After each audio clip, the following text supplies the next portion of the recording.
ওম শান্তি। আজ 12ই ফেব্রুয়ারি 2025। প্রাতমূল্যী ওম শান্তি। বাপদাদা মধুবন।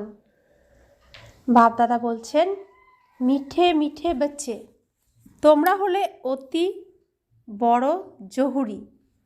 তোমাদেরকেই অবিনাশী জ্ঞানরত্ন প্রদান করে সকলকে বিত্তশালী বানাতে হবে। বাবা আজকে আমাদেরকে কি বানিয়েছেন? জহুরি, ব্যবসায়ী। তো সকলকে আমরা ধনী বানাবো, বিত্তশালী বানাবো এই জ্ঞানরত্নের দ্বারা। আজকের মূল্যের প্রশ্ন, নিজের জীবনকে হিরে তুল্য বানানোর জন্য কোন বিষয়ে নিজেকে অত্যন্ত সুরক্ষিত রাখতে হবে? উত্তর, সঙ্গের। বাচ্চাদের তাদের সঙ্গ করা উচিত যারা ভালোভাবে জ্ঞান বর্ষণ করে। যারা বর্ষণ করে না তাদের সাথে সঙ্গ রেখে লাভ কি?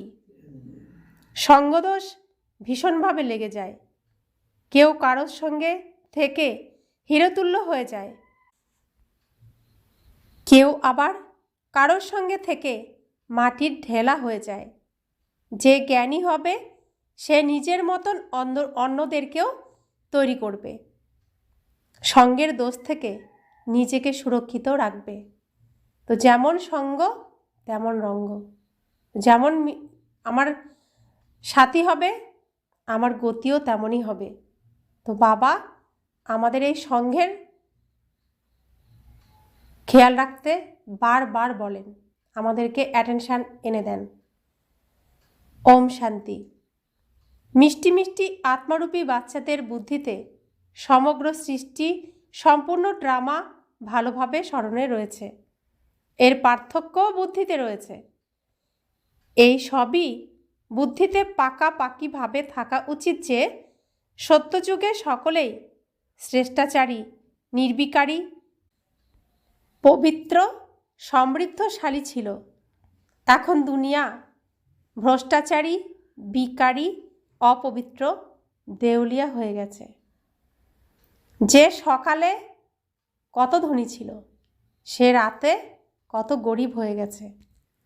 তো সত্যযুগে ছিল শ্রেষ্টাচারী, শ্রেষ্ঠ আচার ছিল, নির্বিকারী, কোনো বিকার ছিল না, সম্পূর্ণ পবিত্র ছিল আর সমৃদ্ধশালী ছিল, কোনো অভাব ছিল না। সেই এই দুনিয়ায় কলির যুগে গভীর রাতে ভ্রষ্টাচারী হয়ে গেছে, বিকারী হয়ে গেছে, অপবিত্র হয়ে গেছে, দেউলিয়া, ভিখারি হয়ে গেছে। বাচ্চারা, এখন তোমরা সঙ্গম যুগে রয়েছ। না আমরা এখন সত্য যুগে, না ত্রেতা যুগে, না দাপর যুগে, না কলি যুগে। আমরা এখন সঙ্গম যুগে রিহার্সাল ঘরে এসেছি, ঈশ্বরীয় ঘরে ব্রহ্মাপুরীতে এসেছি। বাবা বলছেন তোমরা এখন ওই পারে সত্য যুগে যাচ্ছ। যেমন নদী আর সাগর যেখানে মিলিত হয় তাকে সঙ্গম বলা হয়। সত্যিকারের সঙ্গমস্থল হলো এই ঈশ্বরীয় বিশ্ববিদ্যালয়, যেখানে সত্যিকারের কুম্ভ মেলা হয়। সাগরের সাথে আমরা নদীরা প্রতিদিন মিলিত হতে আসি। প্রতিদিন এখানে কুম্ভ মেলা হয় এই সঙ্গম স্থানে। একদিকে মিষ্টি জল, একদিকে নোনতা জল। এখন এও এক সঙ্গম। তোমরা জানো যে অবশ্যই সত্যযুগে লক্ষ্মীনারায়ণের রাজ্য ছিল। পুনরায় এভাবেই চক্র আবর্তিত হয়। তা আমরা এখন কোথায় আছি? ঠিক মিলন স্থানে রয়েছি। এদিকে কলিযুগরূপী নোনা জল, এদিকে সত্যযুগরূপী মিষ্টি জল। আমরা এখন মিষ্টি জলের দিকেই যাচ্ছি, নোনা জল থেকে বেরিয়ে এসে। তো সত্যযুগে কত মিষ্টি রাজ্য ছিল লক্ষ্মীনারায়ণের। তো সেই রাজ্য হারিয়ে গেছিল। এই চক্র আবার ঘুরে গেল, আবার সেই রাজ্য এই পৃথিবীরূপী স্টেজেই আবার আবর্তিত হতে চলেছে, আবার ফিরে আসতে চলেছে। এখন হলো সঙ্গম। কলিযুগের শেষে সকলেই দুঃখী। একে জঙ্গল বলা হয়, সত্যযুগকে বাগিচা বলা হয়। এখন তোমরা কাঁটা থেকে ফুলে পরিণত হচ্ছ।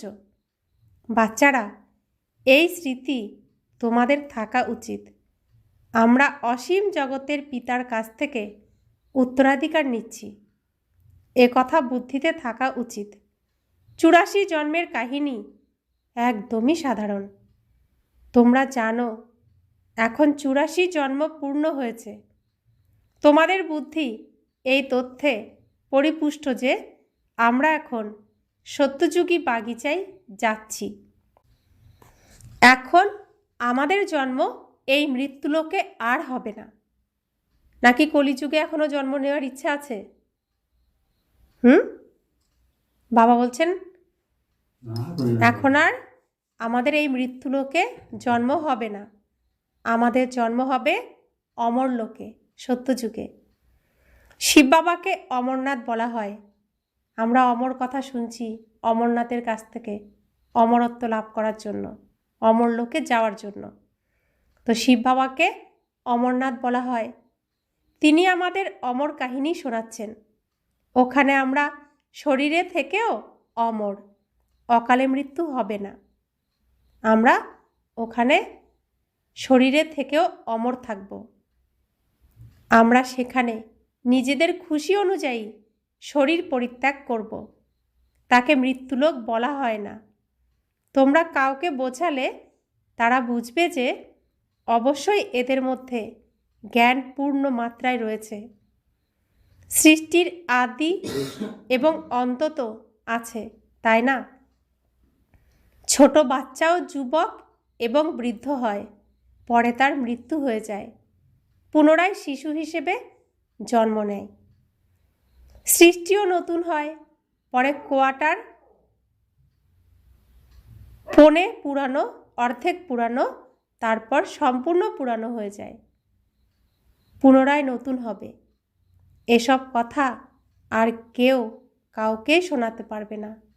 তা আমরাও প্রত্যেকে জীবনে যখন জন্মগ্রহণ করি নতুন থাকি, তারপরে একটু পুরনো হই, আধা পুরনো হই, তারপরে সম্পূর্ণ বৃদ্ধ হয়ে সম্পূর্ণ পুরনো হয়ে যায়, তারপরে মৃত্যু হয়, আবার নতুন শরীর ধারণ করে আবার নতুন হয়ে যায়।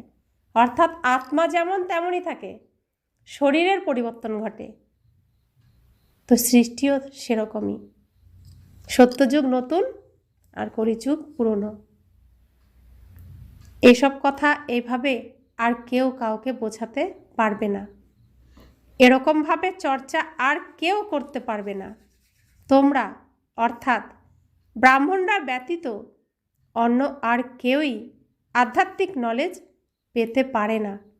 শুধুমাত্র আমরা যাদেরকে ভগবান সিলেক্ট করেছেন, যারা সিলেক্টেড, যাদেরকে ভগবান নিজে সিলেক্ট করেছেন, শুধুমাত্র তারাই এই আধ্যাত্মিক জ্ঞান, ঈশ্বরীয় জ্ঞান পেতে পারবো। তো কত সৌভাগ্যবান আত্মা আমরা, আর কত শ্রেষ্ঠ সৌভাগ্যবান। তো বাবা বলছেন ব্রাহ্মণ কুলে যখন আসবে তখন শুনবে। এই জ্ঞান শুধুমাত্র ব্রাহ্মণেরাই জানে। কোন ব্রাহ্মণেরা? ব্রহ্মাকুমার, ব্রহ্মাকুমারী, যারা সত্যিকারের শুদ্ধ পবিত্র ব্রাহ্মণ, যারা সত্যিকারের ব্রহ্মচারী, যারা বাল ব্রহ্মচারী যাকে বলে। আমাদের এখানে নতুন জন্ম হয়েছে, আমরা শুদ্ধ পবিত্রতার মাধ্যমে জন্মগ্রহণ করেছি। আমরা শিশু অবস্থার থেকেই ব্রহ্মচারী। ব্রহ্মার আচার আমার আচার, ব্রহ্মার যা আচরণ সবটাই আমার আচরণ। তো ফলো ফাদার করি আমরা, আমরাই সত্যিকারের ব্রাহ্মণ, শুদ্ধ পবিত্র ব্রাহ্মণ। তো বাবা বলছেন এই জ্ঞান শুধুমাত্র ব্রাহ্মণেরাই জানে। ব্রাহ্মণদের মধ্যেও নম্বরের ক্রমানুসারে হয়। কেউ যথার্থভাবে শোনাতে পারে, কেউ শোনাতে পারে না, তাই তাদের কিছু প্রাপ্তি হয় না।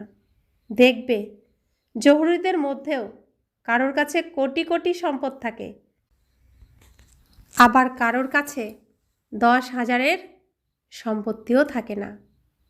তো দেখেছি তো বাজারে সোনার ব্যবসায়ীদের, কোনো কোনো দোকান কোটি কোটি টাকার সম্পত্তি নিয়ে ব্যবসা করছে। গয়না নিয়ে ব্যবসা করছে। আবার কোনো কোনো দোকান 10,000 টাকারও গয়না থাকে না। তোমাদের মধ্যেও এমন এমন রয়েছে। দেখো, ইনি জনক, অতি সুদক্ষ জহুরি, রত্ন ব্যবসায়ী। দাদি জানকীর কথা বলছেন বাবা। এনার কাছে মূল্যবান রত্ন রয়েছে, কাউকে তা দান করে অতি ধনবান করে দিতে পারে। কেউ ক্ষুদ্র রত্ন ব্যবসায়ী, বেশি কাউকে দিতে পারে না, তাই তার পদও কম হয়ে যায়। তোমরাও সকলেই হলে জহুরি। এ হলো অবিনাশী জ্ঞানরত্নের জহরত। যার কাছে ভালো রত্ন থাকবে সে ধনবান হবে, আর সে অন্যদেরকেও তৈরি করবে। এমনও নয় যে সকলেই ভালো জহুরি হবে। ভালো ভালো জহুরিদের বড় বড় সেন্টারে পাঠিয়ে দেওয়া হয়। গণ্যমান্য ব্যক্তিদের ভালো ভালো জ্ঞানরত্ন দেওয়া হয়। বড় বড় দোকানে এক্সপার্ট থাকে। বাবাকেও বলা হয় সওদাগর, রত্নাকর। বাবা রত্নের সওদাগরি করেন।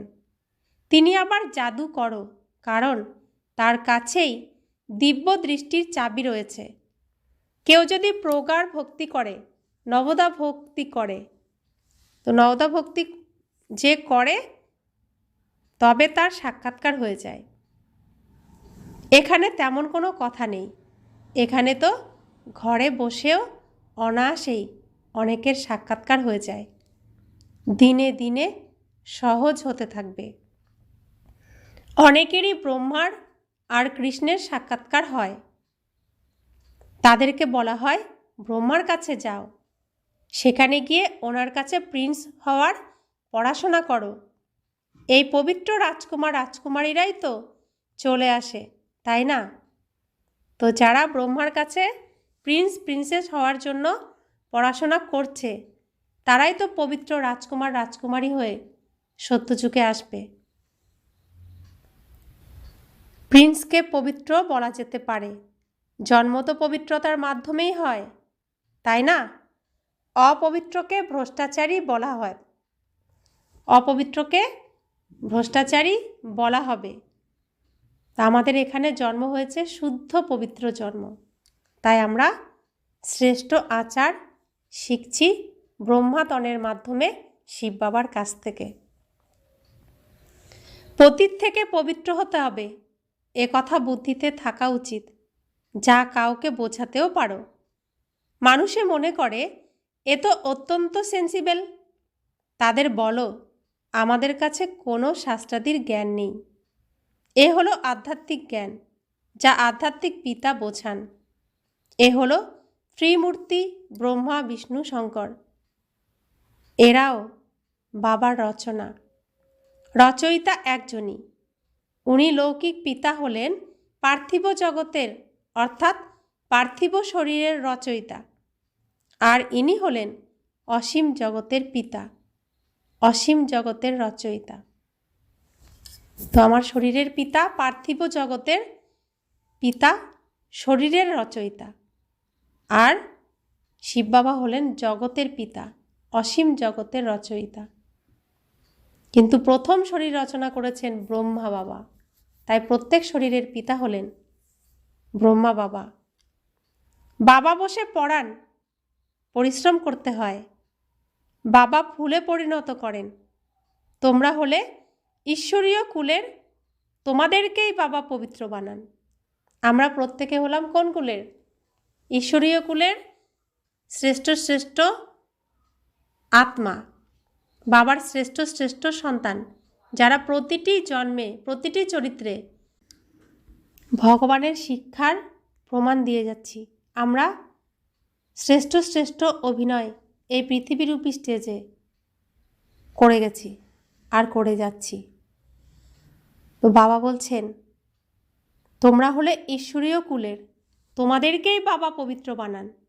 পুনরায় যদি অপবিত্র হও তবে কুলের কলঙ্ক হয়ে যায়। বাবা তো জানে, তাই না?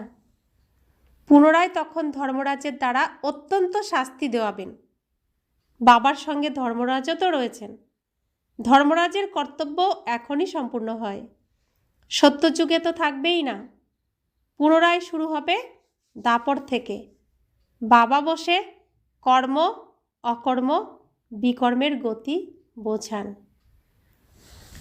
তো এখন আমরা কি করছি? এই সময় সঙ্গম যুগে আমরা কি করছি? শ্রেষ্ঠ কর্ম করছি। শ্রেষ্ঠ কর্মের জন্যই তো আমাদের এখানে জন্ম হয়েছে। তো শ্রেষ্ঠ কর্মের শ্রেষ্ঠ ফল পাব। সত্যযুগে ত্রেতা যুগে কর্মের কোনো ফল থাকবে না, অকর্ম হবে। দাপর থেকে আবার কি হবে? বিকর্ম শুরু হবে। তো বাবা বলছেন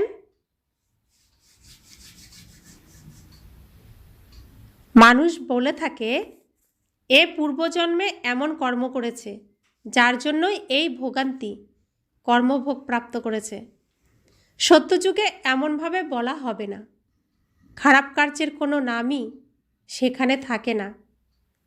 এখানে মন্দ ভালো দুই রয়েছে, সুখ দুঃখ দুই রয়েছে, কিন্তু সুখ অতি অল্প মাত্রায় রয়েছে। ওখানে আবার দুঃখের কোনো নামই নেই।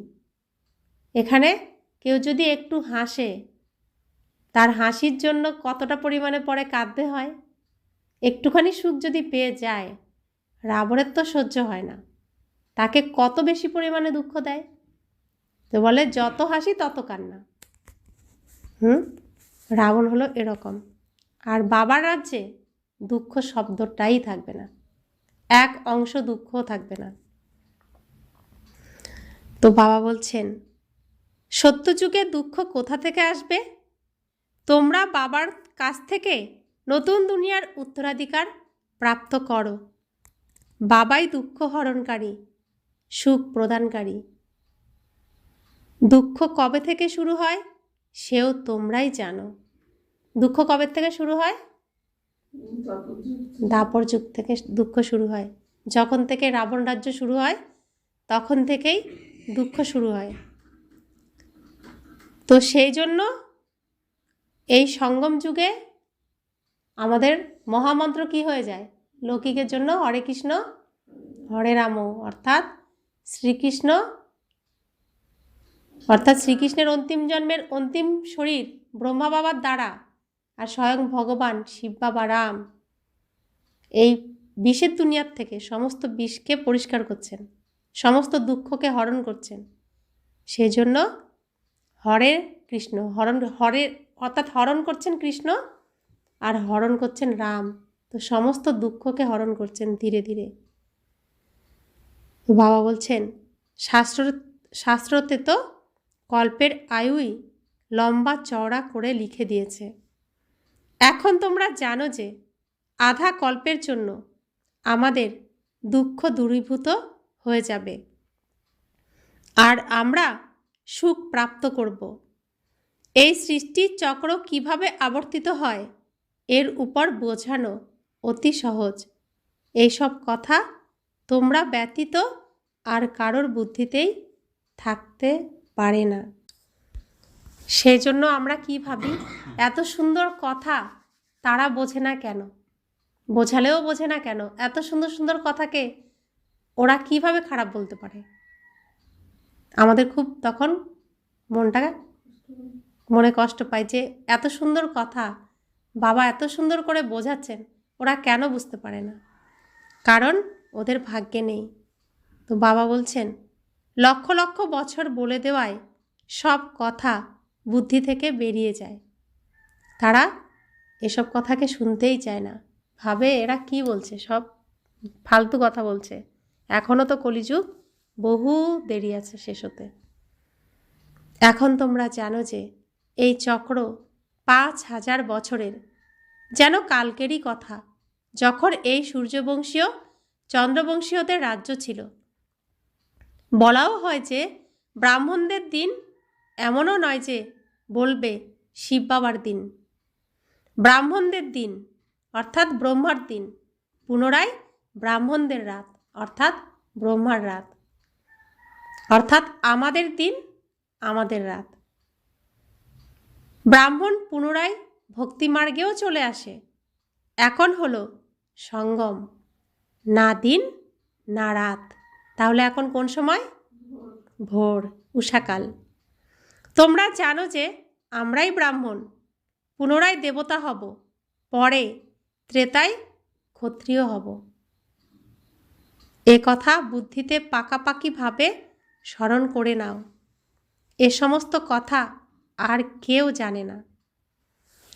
ওরা তো বলবে যে শাস্ত্রে এত আয়ু লেখা রয়েছে, তোমরা তবে এই হিসাব কোথা থেকে এনেছো? এই অনাদি ড্রামা পূর্ব নির্ধারিত, এ কথা কেউ জানে না। অনেকেই আমাদেরকে এই প্রশ্ন করে, 5000 বছরের হিসাব তোমরা কোথা থেকে নিয়ে এসেছো? 5000 বছর কেন? আমরা যদি তাদের বলি একটা দিনের হিসাব 24 ঘন্টা কেন?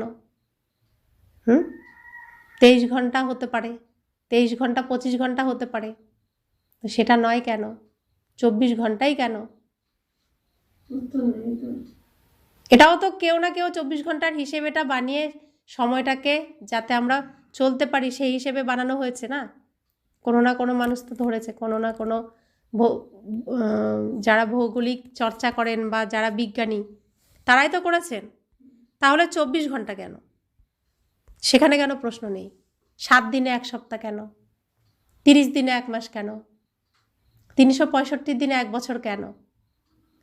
হিসেব ধরেই তো চলার জন্য করা হয়েছে হিসেব, যাতে একটা সামঞ্জস্যতা থাকে। তো 5000 বছরের ক্ষেত্রে এত প্রশ্ন কেন? যেমন 24 ঘন্টা তুমি মিলিয়ে দেখছো, মিলেও যাচ্ছে, তেমন 5000 বছরটাকেও মিলিয়ে দেখো, সেটাও তো মিলে যাবে।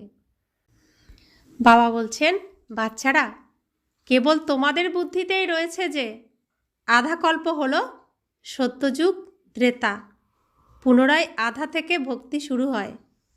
ওটা হয়ে গেল ত্রেতা আর দাপরের সঙ্গম। দাপর থেকেই এই শাস্ত্রাদি ধীরে ধীরে তৈরি করা হয়। তো এখন যেমন কলিযুগ আর সত্যযুগের সঙ্গম সময়, আবার ত্রেতা যুগ আর দাপর যুগেরও সঙ্গম সময় হয়। তো দিনেও রাত আর সকালের রাত থেকে সকাল যখন হয় তখন এখন যেমন সঙ্গম সময়, ঠিক বিকাল থেকে সন্ধ্যা হওয়ার সময়ও তো সঙ্গম হয় না? রাতের থেকে সকাল হওয়ার সময় সঙ্গম সময়টা বেশি অনুভব করা যায়, আর বিকাল থেকে রাত হয়ে যাওয়ার যে সঙ্গম সময় সন্ধ্যা, সেটাকে এত আমরা বেশি গুরুত্ব দিই না। ঠিক এই সৃষ্টিতে কলিযুগ থেকে সত্যযুগরূপী দিনে যাওয়ার যে সঙ্গম সময় উষাকাল, এই সময়টাকেই খুব গুরুত্ব দেওয়া হয়। আর যখন ত্রেতার থেকে দাপরে যায় সেই সঙ্গমটাকে, ওটা অটোমেটিক হয়।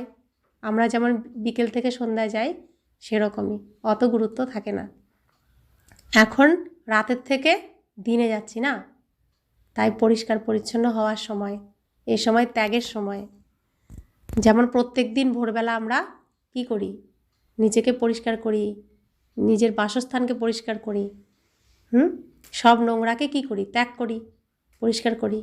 তো এখন আমাদের সেই সময়, সৃষ্টিরও সেই সময়।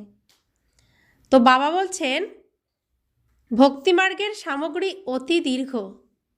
যেমন বৃক্ষ ঝাড় কত বিস্তারিত লম্বা চওড়া হয়, তো একটা দিনেও দিনটা কিভাবে কেটে যায় বুঝতে পারি না, কিন্তু রাতটা কাটতে অনেক সময় লাগে।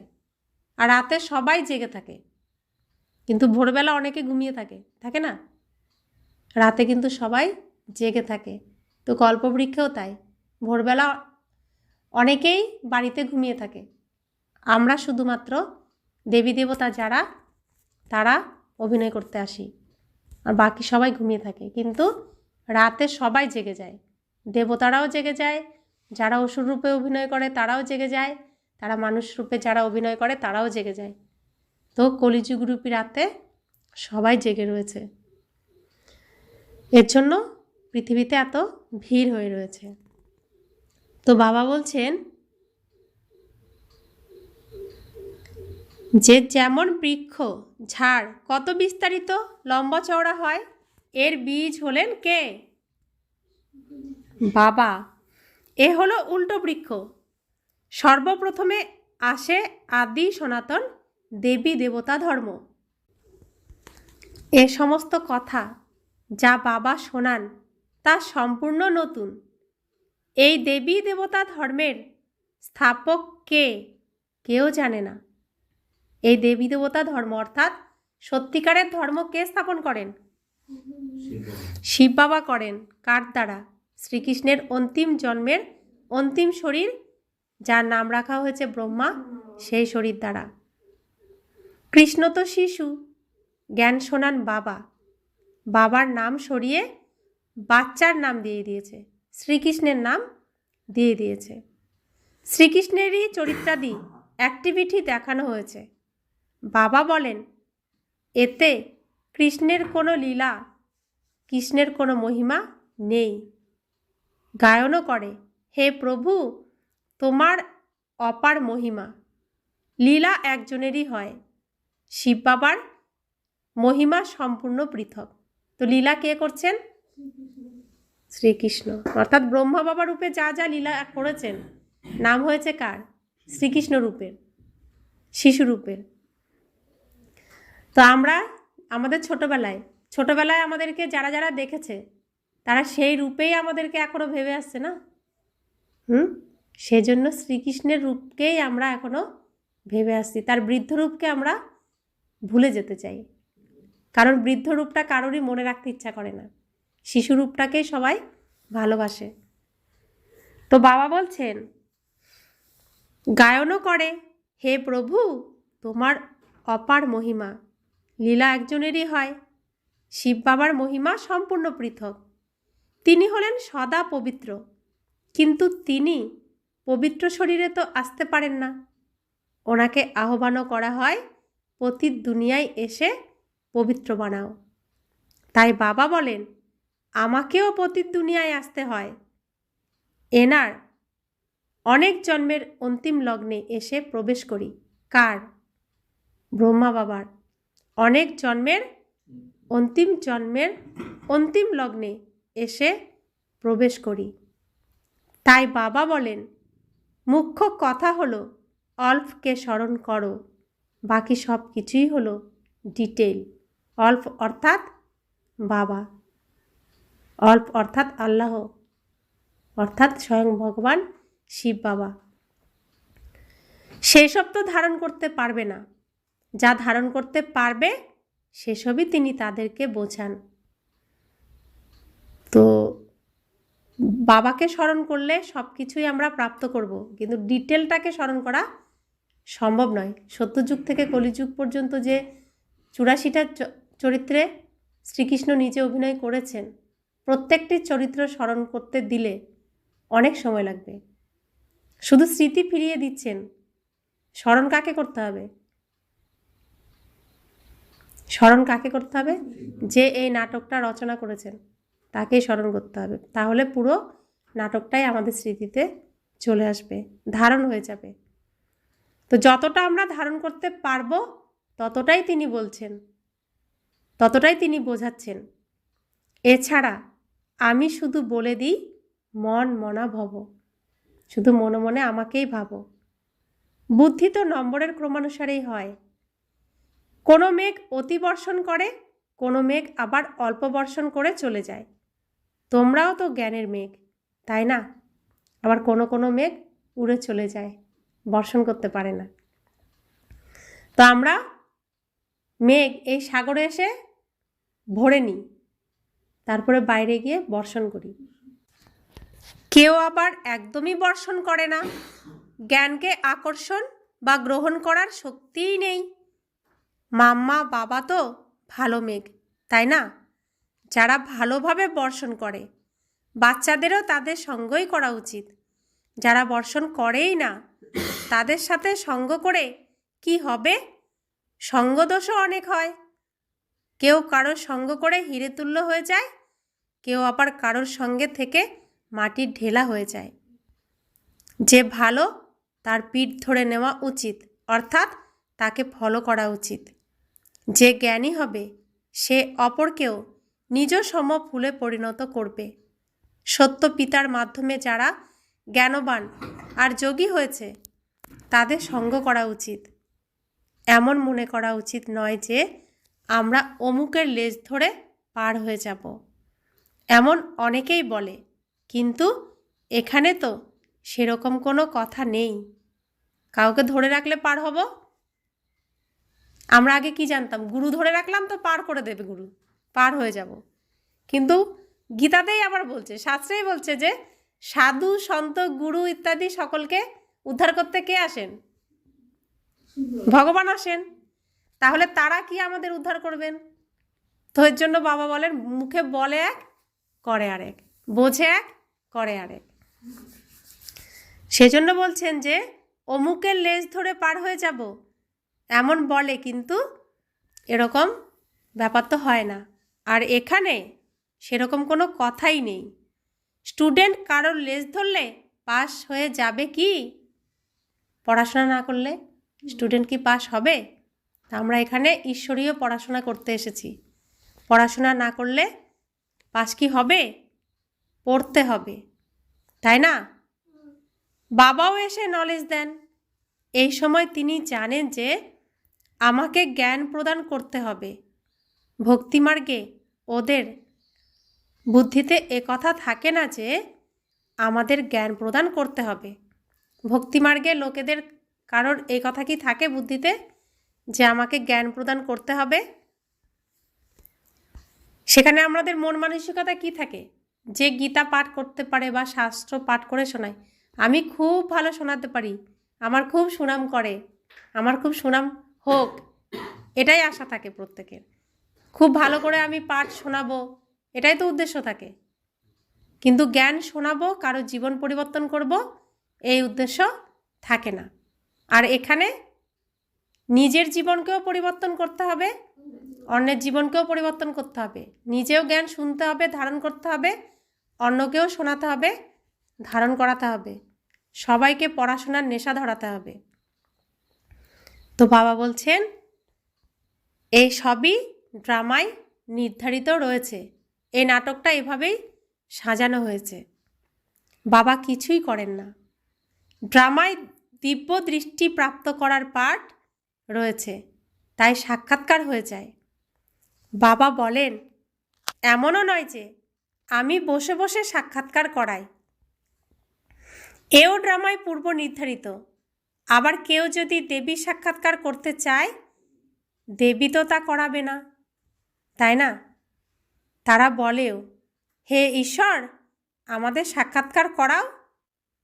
বাবা বলেন ড্রামায় যদি নির্ধারিত করা থাকে তাহলে হয়ে যাবে। আমিও ড্রামায় বন্ধনে আবদ্ধ রয়েছি। তো বাবারও হাত পা বাঁধা, তিনিও চাইলেই সব কিছু করতে পারেন না। তার যতটুকু সিন অভিনয় করার ততটুকুই তিনি করবেন, তার বেশি তিনি কিছুই করতে পারবেন না। চাইলে তিনি 1 সেকেন্ডেই বিনাশ করাতে পারেন, কিন্তু এই নাটকে সেই সিন নেই।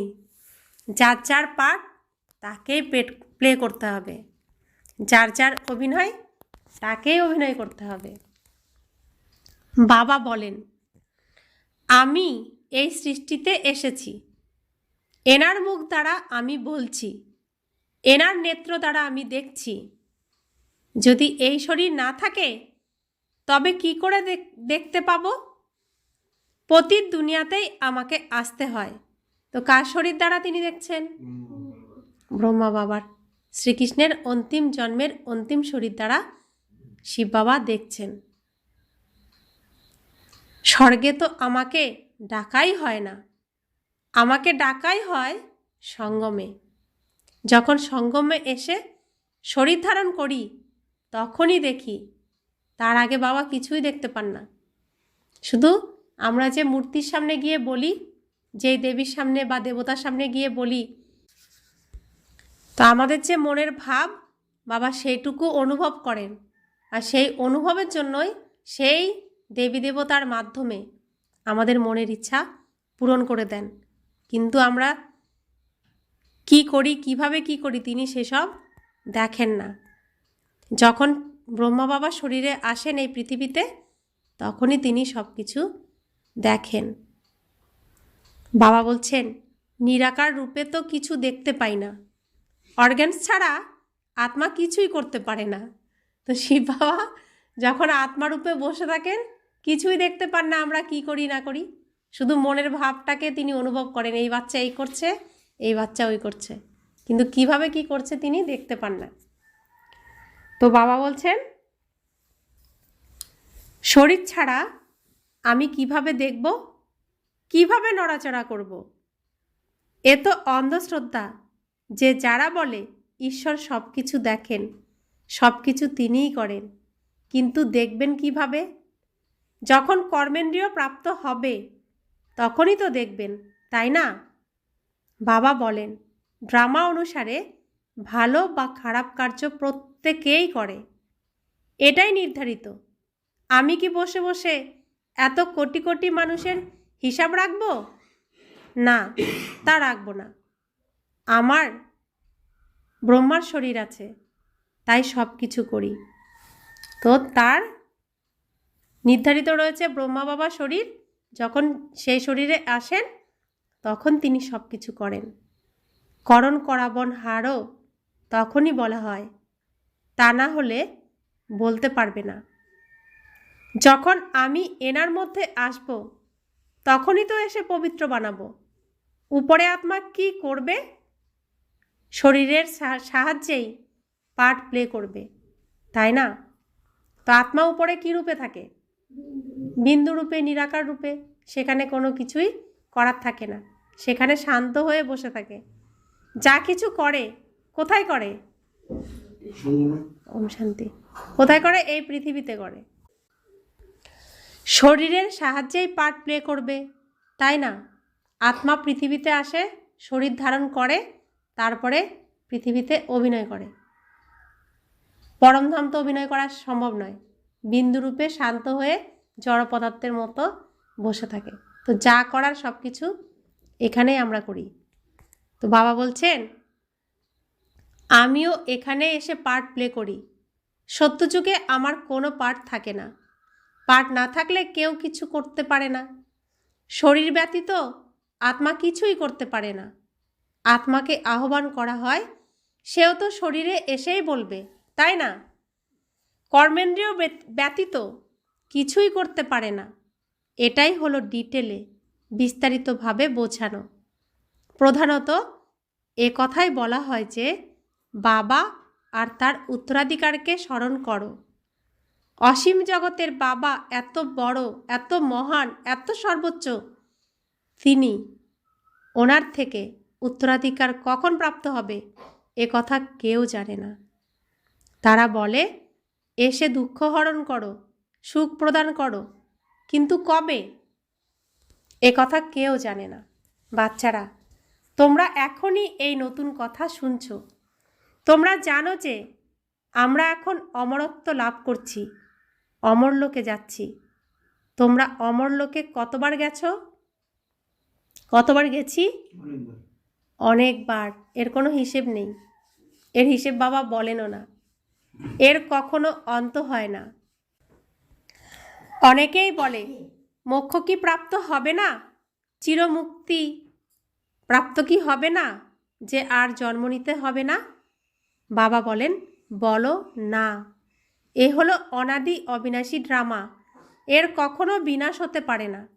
অর্থাৎ আত্মাদেরকে অভিনয় করতেই হবে। একবারের জন্য হলেও এখানে অভিনয় করতে আসতেই হবে। অভিনয় না করে কারোর মুক্তি নেই। এই চক্রে সবাইকে আসতেই হবে। অনাদিকাল থেকে এই চক্র আবর্তিত হতেই থাকে।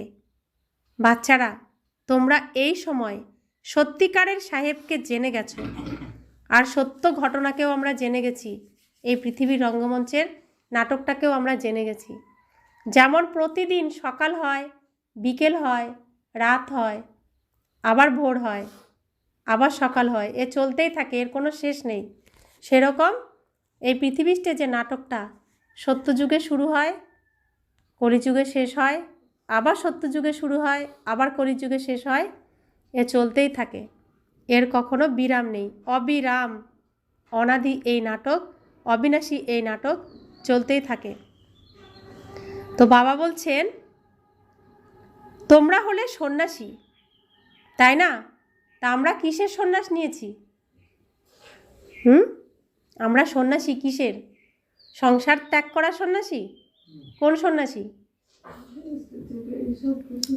রাবণের সমস্ত অশুভ থেকে সন্ন্যাস নিয়েছি, যত রকমের অশুভ আছে সমস্ত অশুভ থেকে সন্ন্যাস নিয়েছি, যত অন্ধকার আছে, যত কালো আছে, সব এই নোংরা কালোর থেকে সন্ন্যাস নিয়েছি। ওরা ফকির নয়, সন্ন্যাসীদেরও ফকির বলা হয়। তোমরা হলে কি? আমরা রাজ ঋষি, ঋষিকেও সন্ন্যাসী বলা হয়। আমরা ফকির নই, আমরা ভগবানের সন্তান, রাজ ঋষি। আমরা এখন ব্রহ্মচারী জীবন পালন করছি আশ্রমে। কেন? সুন্দরভাবে রাজত্ব করার জন্য, রাজ কৌশল আমরা এখানে শিখছি। তো বাবা বলছেন, এখন তোমরা পুনরায় ধনবান হচ্ছ। ভারত কত বিত্তশালী ছিল, এখন কেমন ফকির অর্থাৎ কাঙ্গাল হয়ে গেছে। অসীম জগতের বাবা এসে অসীম জগতের উত্তরাধিকার দেন। গায়নও রয়েছে, বাবা তুমি যা দাও তা আর কেউ দিতে পারে না। তুমি আমাদের বিশ্বের মালিক করে দাও, যা কেউ লুট করতে পারে না।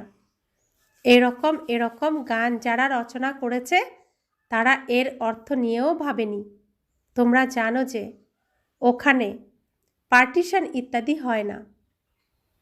কোথায় পার্টিশন হয় না? আমাদের দেশে, আমাদের পৃথিবীতে, অর্থাৎ ভারতবর্ষে কোনো পার্টিশন থাকে না। একটাই দেশ থাকবে, সম্পূর্ণ পৃথিবী থাকবে ভারতবর্ষ। একটাই ধর্ম থাকবে। কোন ধর্ম? সনাতন দেবী দেবতা ধর্ম। একটাই কুল। কোন কুল? দেবকুল। একটাই ভাষা। কোন ভাষা? হিন্দি ভাষা। একটাই ধর্ম, একটাই জাতি, একটাই কুল, একটাই ভাষা, একটাই পরিবার, একটাই দেশ, একটাই পৃথিবী, সব এক থাকবে। তাই আমরা কি থাকবো? খুব সুখী থাকব। তো জনসংখ্যাও কম থাকবে, তাই খুব সুখে থাকব। বাবা বলছেন এখানে কত পার্টিশন, কত পার্টিশন, কতগুলো দেশ, যতগুলো দেশ ততগুলো পার্টিশন, সব ভাগ হয়ে গেছে। ওখানে আকাশ ধরণী সব কিছুই তোমাদেরই থাকে। তো আকাশটা সম্পূর্ণ আমাদের, সাগর সম্পূর্ণই আমাদের, মাটি সম্পূর্ণই আমাদের, সব আমাদের। কেউ বলবে না যে, এখন যেমন বলে এই সাগরের এই এতটা এরিয়া আমার, এর আগে তোমরা আসবে না। এই দেশের এই সীমানা আমার, এর আগে তোমরা আসবে না। হ্যাঁ, তো তখন এইসব কিছুই থাকবে না, সব আমাদের, সব কিছুর মালিক আমরাই থাকবো। তাহলে এতটা খুশি বাচ্চাদের তো থাকা উচিত, তাই না? আমরা সমগ্র বিশ্বের মালিক হতে যাচ্ছি, তাহলে কত খুশি থাকা উচিত। সর্বদা মনে করবে শিব বাবা শোনাচ্ছেন, কারণ তিনি কখনো কোনো দিন ছুটি নেন না, কখনো অসুস্থ হন না। তাই তার এই ঈশ্বরীয় বিশ্ববিদ্যালয়ে কোনো দিন ছুটি নেই। তিনি সবসময় সুস্থ থাকেন, আর তিনি কখনো ক্লান্তও হন না, তাই ছুটিও নেন না। তো ভাবো এবার, এই সামান্য সামান্য ধন সম্পদের পিছনে আমরা পড়ে থাকবো, না বিশ্বের মালিক হওয়ার জন্য চেষ্টা করব? কোনটা? বুদ্ধিমানরা কি করবে? মালিক হওয়ারই তো চেষ্টা করবে। এই ছোট্ট ছোট্ট আমার আমার করে করে পড়ে থাকবে? বুদ্ধিমানরা সব কিছুকে এই আমিত্ব আর আমার থেকে বুদ্ধি সরিয়ে নেবে। বাবা বলছেন স্মরণ সদা শিব বাবারই করা উচিত। তো কাকে স্মরণ করতে হবে? মনমনা ভবার অর্থ শিব বাবাকেই স্মরণ করা। ওনাকে বলা হয় নিরহংকারী। আমি এটা করি, আমি ওটা করি, এমন অহংকার আসা উচিত নয়। শিব বাবা কি বলেন আমি করি আমি করি? তিনি বলেন আমাকে স্মরণ করো। সব করছেন কে? ব্রহ্মা। ব্রহ্মার দ্বারা তিনি করছেন। তিনি বলছেন না আমি একা একা করছি সব কিছু, বলছেন বাচ্চারা তোমাদের দ্বারা করছি, তোমাদেরকেই করতে হবে। আমি তো এই ড্রামায় আবদ্ধ, আমার তো হাত পা বাঁধা, আমি করতে পারি না, তোমাদেরকে করতে হবে। তো বাবা শ্রেষ্ঠ কর্ম করা শেখাচ্ছেন না আমাদেরকে। বাবা চাইলে তো সব দিয়ে দিতেই পারতেন, কিন্তু বাবা তাদের বাচ্চাদেরকে যোগ্য করে তুলছেন, তাদের যোগ্যতা অনুযায়ী তারা প্রাপ্ত করবে। তো আমাদের বাবা কত নিরহংকারী। করাচ্ছেন তিনি, শেখাচ্ছেন তিনি, বলছেন বাচ্চারা তোমরা করছো, তোমরা করো, তোমাদেরকে করতে হবে। তো বাবা বলছেন আমি এটা করি, আমি ওটা করি, এমন অহংকার আসা উচিত নয়। সেবা করা আমাদের কর্তব্য, এতে অহংকার আসা উচিত নয়। অহংকার এলেই পতন। সার্ভিস করতে থাকো, এটাই হলো আধ্যাত্মিক সেবা। বাকি সব কিছুই হলো শরীর সম্বন্ধীয়, পার্থিব। শুধু ঈশ্বরীয় এই যে সেবা, এই সেবা হলো কি? আধ্যাত্মিক সেবা, যার দ্বারা সত্যযুগে স্থাপনা হচ্ছে। আর বাকি আমরা যা করি সবই হলো পার্থিব শরীরের সম্বন্ধীয় সেবা, অর্থাৎ রাবণের সেবা হয় ওটা। আমাদের করতে হবে কোন সেবা? ঈশ্বরীয় সেবা। শ্রেষ্ঠ কর্ম করতে হবে, প্রত্যেককে রাবণের জেলখানার থেকে মুক্ত করতে হবে। আমাদের এটাই এখন কর্তব্য। ঈশ্বরীয় দূত হয়ে ঈশ্বরের কথা সবাইকে শোনাতে হবে। अच्छा, मीठे मीठे सिकिला दे बच्चों प्रति माता पिता बाप दादा का याद प्यार और गुड मॉर्निंग। रूहानी बाप की रूहानी बच्चों को नमस्ते। हम रूहानी बच्चों की रूहानी माता पिता बाप दादा को याद प्यार गुड मॉर्निंग और नमस्ते नमस्ते नमस्ते। शुक्रिया बाबा, शुक्रिया बाबा, शुक्रिया। धारणार जन्य मुख्य सार, बाबा जा पढ़ान तार रिटार्ने ফুলে পরিণত হয়ে দেখাতে হবে। তাহলে আমরা কি ছিলাম? কাঁটার থেকে এখন আমরা ফুল হচ্ছি। তো নিজেকে ফুল করেই দেখাতে হবে, ফুল হয়েই দেখাতে হবে, পরিশ্রম করতে হবে। কখনো ঈশ্বরীয় কুলের নাম কলঙ্কিত করা উচিত নয়। যে জ্ঞানী আর যোগী কেবল তার সঙ্গই করা উচিত। আর যার মধ্যে জ্ঞান নেই, জ্ঞানের রাস্তার থেকে যে সরিয়ে নিতে চায়, তার সঙ্গকে ত্যাগ করা উচিত। তো ভগবানের সাথে সঙ্গ করলে কি হবে? তার রঙে রঙিন হব। আর রাবণের সাথে সঙ্গ করলে কি হবে? তার মতো অসুর হব, অহংকারী হব। দ্বিতীয় ধারণা, আমিত্বকে পরিত্যাগ করে নিরহংকারী হয়ে ঈশ্বরীয় সেবা করতে হবে। একে নিজের কর্তব্য মনে করা উচিত। অহংকারের বশে আসা উচিত নয়। তো আমি করছি, আমি করি, আমাকেই করতে হয়, তো সেটা সেবা হলো না, অহংকার। বাবা বলছেন আমিত্বকে পরিত্যাগ করো। তো এই শরীরের দায়িত্ব কে নিয়েছেন? পরিবারের দায়িত্ব কে নিয়েছেন? সব কিছুর দায়িত্ব বাবা নিয়েছেন। তাহলে আমি তো কিছু করছি না, সব তো বাবাই করছেন। তাহলে এই আমিত্বকে ত্যাগ করে তুমি আর তোমার, আমি আর আমারকে তুমি আর তোমার, এভাবে পরিবর্তিত করতে হবে। আর আমি করলে অহংকার আসবে, তুমি করলে নিরহংকারী হয়ে যাবে। বরদান, ব্যর্থকেও শুভ ভাব আর শ্রেষ্ঠ ভাবনার দ্বারা পরিবর্তন করে সত্যিকারের মর্জিবা ভব। বাপদাদার শ্রীমত হলো, বাচ্চারা ব্যর্থ কথা শুনবে না, শোনাবে না, আর চিন্তাও করবে না। সদা শুভ ভাবনা নিয়ে চিন্তা করবে, শুভ কথা বলবে। ব্যর্থকেও শুভ ভাবনা দিয়ে শুনবে, শুভ চিন্তক হয়ে বাণীর ভাবকে পরিবর্তন করে দেবে। সদা ভাব আর ভাবনা শ্রেষ্ঠ রাখবে। নিজেকে পরিবর্তন করবে নাকি অন্যের পরিবর্তনের কথা চিন্তা করবে? নিজের পরিবর্তনই হলো অন্যের পরিবর্তন। এতে প্রথমে আমি, এই মর্জিবা হওয়াতেই মজা আছে। একেই মহাবলী বলা হয়। এতে খুশি খুশিতে মৃত্যুবরণ করো। এই মৃত্যুই হলো জীবিত থাকা, এটাই হলো সত্যিকারের জীবনদান। তো খুশিতে খুশিতে মৃত্যু বরণ করো, অর্থাৎ আমার শরীর কি মৃত। প্রথমে মারতে হবে কার শরীরকে? নিজের শরীরকে মারতে হবে। তা আমি প্রথমে নিজের শরীরকে মারব, নিজের শরীরকে মৃত ভেবে আচরণ করব, তবেই না আরেকজনকে বলতে পারবো। নিজেই অনুভব না করলে আরেকজনকে এই স্বাদ কী করে দেব, তাই না? তাই প্রথমে নিজে মৃত্যুবরণ করো। কোথায় মৃত্যুবরণ করতে হবে? আমাদেরকে কোথায় মৃত্যুবরণ করতে হবে? কোথায়? আমরা যে সিনে অভিনয় করছিলাম, কোথায় করছিলাম অভিনয় এতক্ষণ, এতদিন? কলিযুগের রূপী এই স্টেজে দুঃখের সিনে অভিনয় করছিলাম। সেখানে এখন আমাকে একদম মেরে ফেলতে হবে। আমি আর ওই সিনে নেই, আমি ওই সিনে আর ফিরে যাব না, ওই দুঃখের সিন আমার জীবনে আর আসবে না। আবার যখন এই চক্র ঘুরবে তখন দেখা যাবে, এখন তো আর যাব না। আমি ওখানে কি হয়েছি, মরে গেছি। তো আমি মরে গেছি ওখানে কখন এটা প্রমাণ হবে?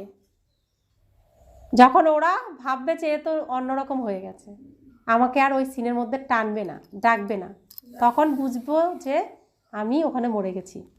তো প্রথমে নিজেকে মারতে হবে, তারপরে অন্যকে মারার এই পথও বলে দিতে হবে। তো আমি এই পুরনো সিনে, এই নোংরা সিনে, দুঃখের সিনে আর ফিরে যাব না, আর জন্ম হবে না সেখানে আমার। আমি এখন সুখের সিনে থাকবো, খুশির সিনে থাকবো। আমার রাত শেষ হয়ে গেছে, সকাল হয়ে গেছে, আমি সকালে এখন দিনের সিনে অভিনয় করব। সেই জন্য প্রথমে নিজেকে মারতে হবে। যে নিজেকে মারতে পারবে সে হলো কি, মহাবীর। নিজেকে যে বলি দিতে পারবে সে হলো মহাবীর। তাই মৃত শরীরকে সাজগোজ করিয়ে, একে মেকআপ লাগিয়ে, তো কোনো গাছের পাতা, মৃত পাতাকে সবুজ রং করে দিলে কি সে কি নতুন হবে? হবে না। তা আমি এই মৃত শরীরকে সাজিয়ে সবুজ বানিয়ে কোনো লাভ নেই, তাই না? তাই যত তাড়াতাড়ি নিজেকে ওই সিন থেকে মারব তত তাড়াতাড়ি আমি আমার সদ্গতি হবে। স্লোগান: সংকল্পের একাগ্রতা শ্রেষ্ঠ পরিবর্তনকে ফাস্ট গতি নিয়ে আসে। তো সংকল্প, যে ভাবনা আমরা ভাববো, প্রত্যেকটি ভাবনা যেন শ্রেষ্ঠ ভাবনা হয়, প্রত্যেকটি ভাবনার থেকে যেন কোনো না কোনো উপকার হয়, এমন ভাবনাই ভাববো। অর্থাৎ মনকে সম্পূর্ণ উপোস রেখে মনকে সঠিক কাজে লাগানো, সঠিক ভাবনা চিন্তা করানো। তো মনকে উপোস রাখার পদ্ধতি আমাকে শিখতে হবে। মনকে উপোস রাখার পদ্ধতি জানা আছে? মনকে একটা একটা খেলনা দিয়ে খেলাতে হবে, অন্য কোনো ভাবনা ভাববে না, মন স্থির থাকবে, ব্যর্থ চিন্তা করবে না। এই প্র্যাকটিস করানোই হলো উপোস করানো।